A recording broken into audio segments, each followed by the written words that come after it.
Hey Wildums, it's me, Wild Empathy, and I've become wildly empathetic / obsessed with this story about a modern day Batman, and I just had to share it with you guys. So roll the intro. I'm just kidding, I don't have an intro. So obviously I haven't done a video like this before. I haven't done many videos at all.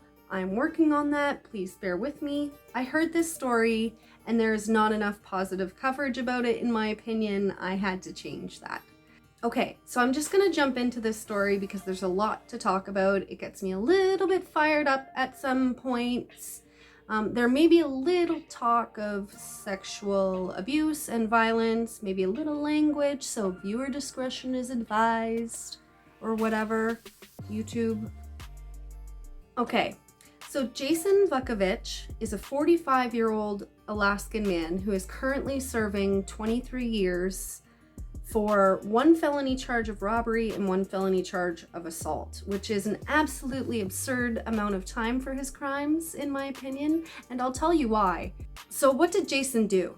Well, the short answer is that he broke into 3 men's homes, beat them up, and stole some things. I mean, yikes. We can't have some man just randomly breaking into houses and terrorizing people. Okay, but Jason didn't randomly break into these houses. No.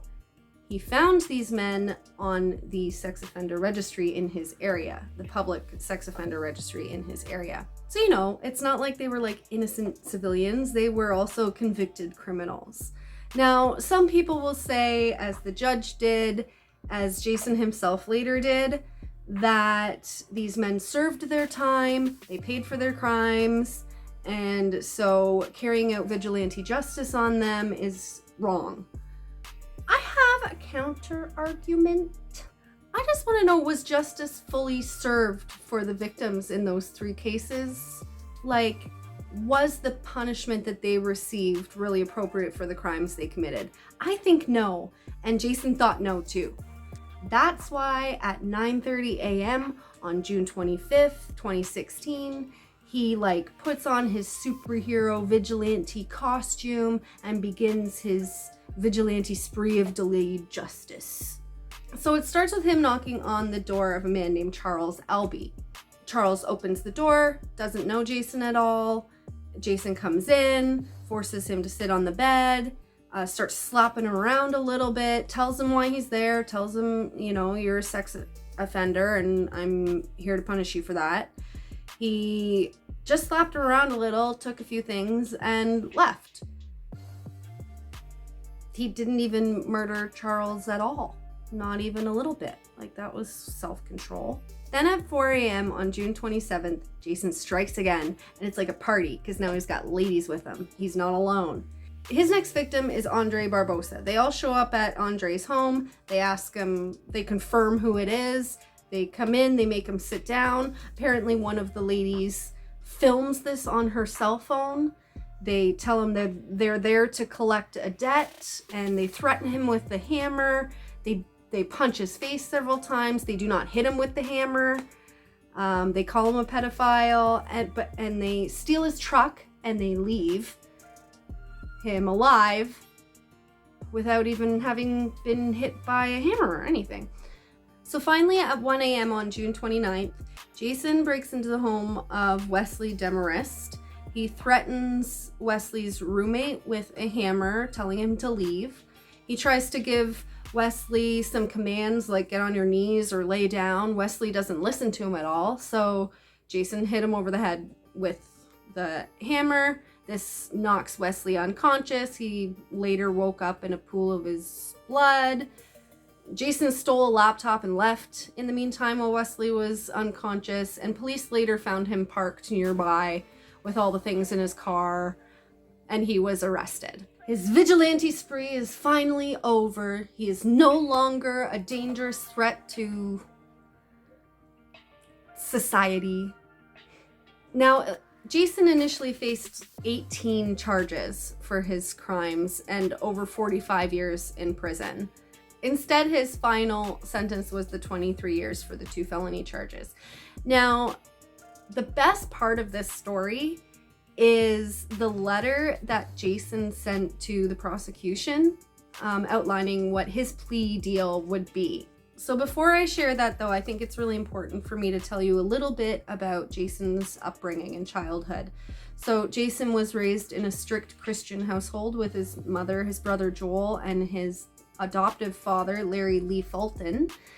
Larry molested Joel and Jason, and he beat them with various things, custom 2x4 belts, all that kind of stuff. In 1989, Larry was found guilty of second-degree abuse of a minor and was sentenced to 3 years time served. That's right, he didn't spend a day inside a prison cell for his crimes of molesting the 2 children. Jason and his brother Joel never received any counseling, and they later ran away as teens from their home, eventually, unfortunately, turning to a life of crime, petty theft, and that kind of stuff. But let's go back to the plea deal that Jason suggested. So basically, Jason said that he would plead guilty for the assault charges under one condition. Jason didn't want his prison sentence to be any longer than the combined prison sentences for his 3 victims and his adopted father, the molester, who didn't even serve any time. Now, I want you to guess how much time that was. Go on, guess. I'll give you a hint. It's less than 45. It's less than 23. It's less than 10, guys. It was 8 years and 9 months. For 4 pedophiles. 4. That's just unacceptable. Come on.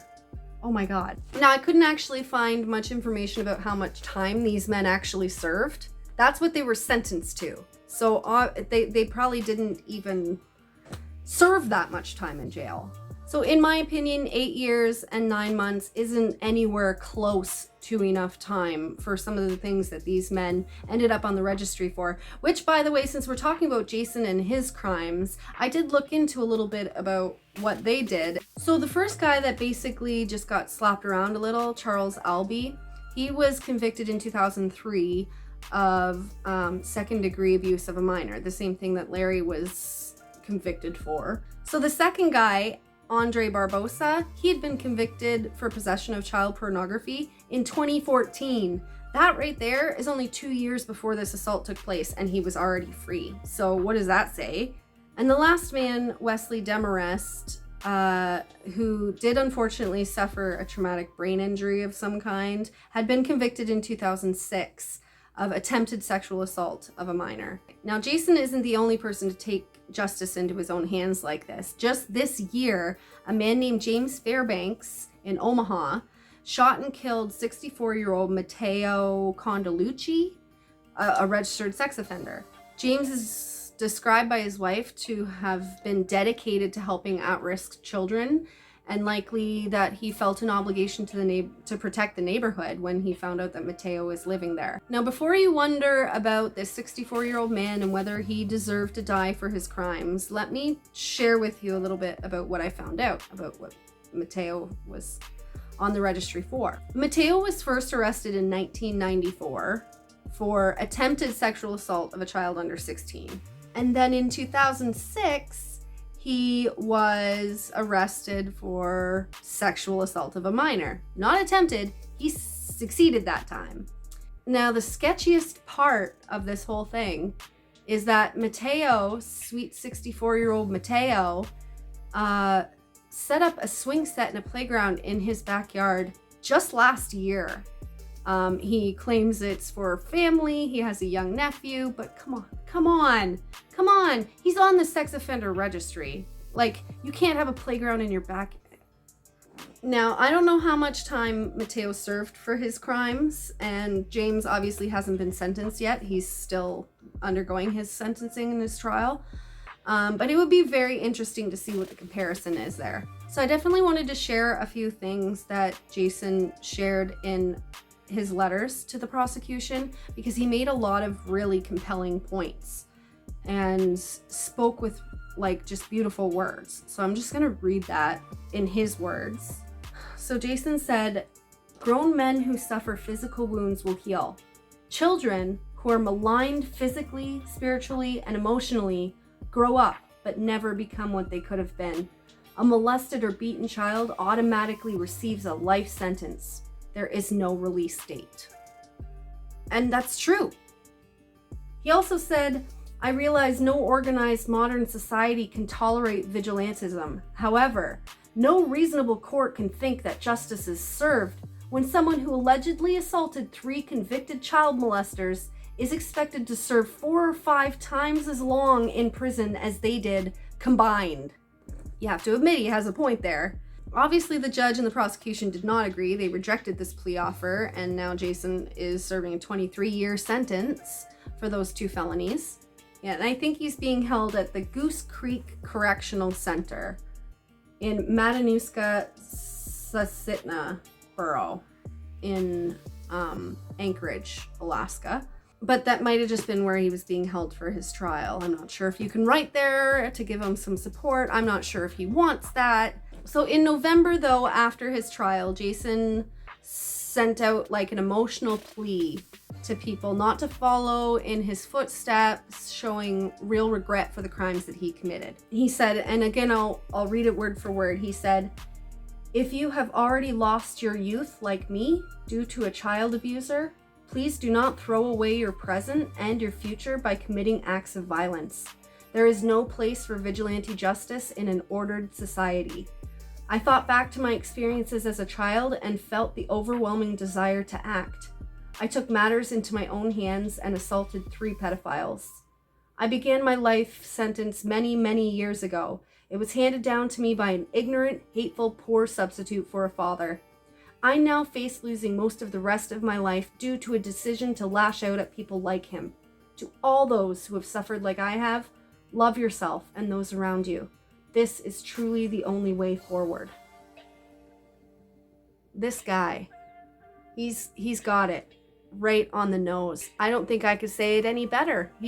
Right? But is it an ordered society when convicted child molesters get to go free with so little consequences? I don't know. Okay, so I'm going to read what his defense lawyer, Ember Tilton, said about Jason. So he said, I don't think he needs to be punished. He's already been punished. This whole thing started out as the punishment of a child who didn't deserve to be treated that way. When people don't have the opportunity to address childhood issues, they don't behave well. Vukovich certainly didn't, but he needs help. The cycle will continue in society, not just for Mr. Vukovich, but for others if we can't do something to stop it. He needs help. He doesn't deserve to be punished. He was punished. Guess what the judge had to say to that? The judge, Aaron Marston, by the way, said this of Jason during his sentencing. Vigilantism is not something that we accept in America. I don't believe that you're an avenging angel and you should not be glorified as one. Frankly, you're a very dangerous individual. You commit crimes nonstop, and you did it in a way that was cruel and unnecessary to what you needed to accomplish. Okay, Judge Aaron, sure. Unnecessary. Whatever. He also pointed out that Jason's victims may have committed terrible crimes, but they had paid their debt to society. Really? And that's really the core of the problem right there. The severity of the punishment should be greater than the suffering of the victim in any crime. Hey, Aaron Marston, did you convict those 3 sex offenders yourself?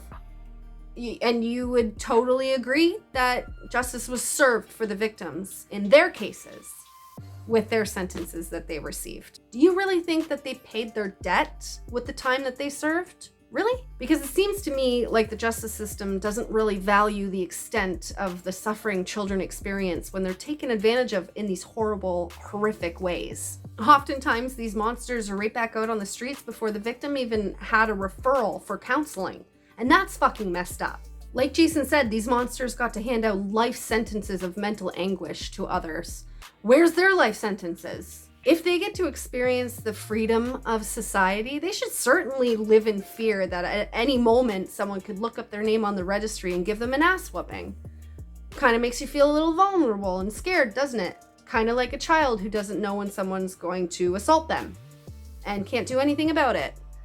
Maybe you should keep getting ass whoopings for the rest of your life. I think that's more fair. if they want to exist in our society. So for the record, I'm completely not condoning violence on these cockroaches. We need access to those registries so we know which houses not to trick or treat at, which neighbors to really keep an eye on, or like where not to buy a house if we're buying a house. We need those registries available to us. So every time an assault happens on someone on the registry, politicians make a big deal about making it private again. And if they're ever talking about that in your area, you need to step up and try to stop it, because we need to have access publicly to these registries. And keep in mind that depending what the laws are in your state, in your country, in your province, that there could be people on that registry that don't necessarily belong there before you start going and carrying out your own vigilante justice, which I'm not condoning again, by the way. You know, some people may be falsely accused and we're not able to prove their innocence.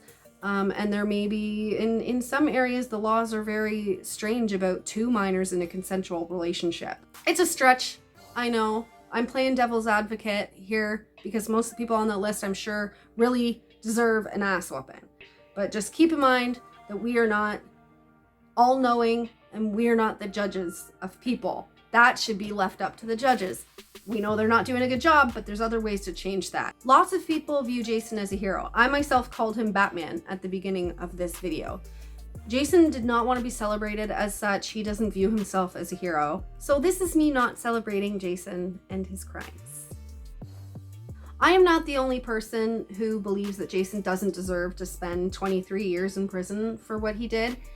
There was a change.org petition started in his defense that was closed out at like 267 signatures or something like that. And the user who started that petition made a powerful statement. I want to read it for you. He said, "Until the government tackles pedophilia head on and punishes people who take part in such action with more than just a slap on the wrist, people like Vukovich should not be punished and forced to spend decades in jail." And I agree with that. What are your thoughts though? Please let me know in the comments. Do you think 8 years and 9 months would have been a good sentence? Do you think that 23 years is a good sentence? Do you think he should have been given a medal and a pat on the back and sent on his merry way? Tell me in the comments down below. If you liked this video, like it, share it with your friends, see what they think about the story. I researched this a lot. I'm pretty proud of this. Yeah, let me know if you liked it, if you found it interesting at all. Thank you for watching. I really appreciate the time that you took. And yeah, that's it. Stay wild, stay empathetic, you guys. Bye.